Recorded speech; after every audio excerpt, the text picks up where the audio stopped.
Hey class, I'm Patrick, I'm Katie. I'm Emily. and this week we're going to be talking about diabetes and how it affects our lives and the lives of people around us. But I don't really know a lot about diabetes, so that's why I've got my friends here to help me out.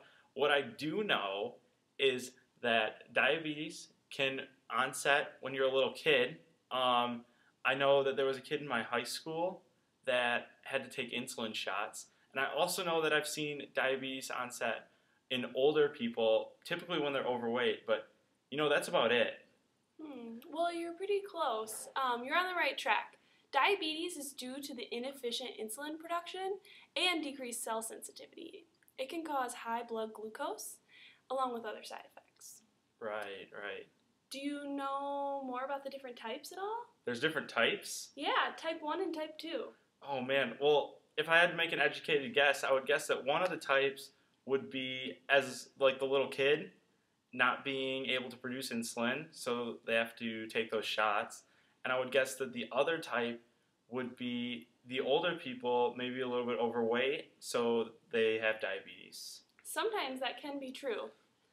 Type 1 is an autoimmune disease that's typically before the age of 30, and it destroys insulin producing cells.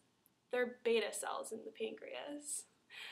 But type 2 is the more common type of diabetes and is typically diagnosed after the age of 40.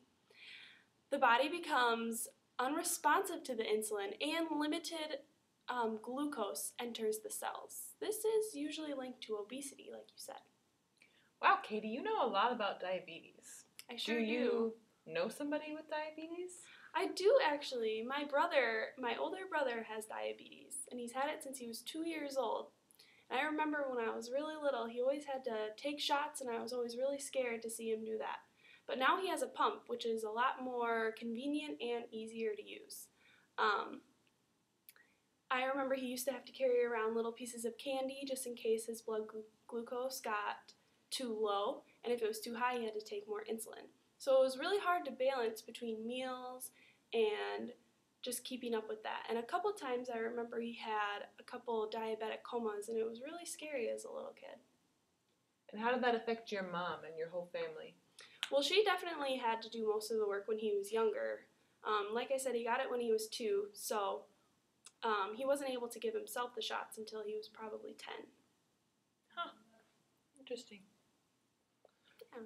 So, Emily, you seem pretty curious about diabetes. You might know a little bit. Do you know if there's a cure for diabetes?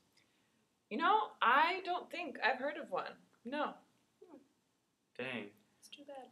Yeah, man, that would really help out. But do you know if there's ways that people are able to counteract diabetes, or if there's a type of treatment? Well, from what I've heard, the insulin shots work, and doctors recommend that you go on a high-fiber diet as well as increase your physical activity, because physical activity, along with insulin, are the main triggers to get glucose into the cell, which is what diabetics struggle with in general. Now, is there a type of oral pill that you can take for diabetes? I know that they are currently working on an oral pill, but the problem is that insulin is a protein, and in the stomach, one of hydrochloric's main jobs is to denature proteins. So there's no way that it can get absorbed unless they can find some breakthrough science to get it absorbed in the mouth or somehow make it through the stomach intact. Right. That would sure be convenient. It That'd be sure great. would be. Yeah, those shots can't be fun. Or the pump.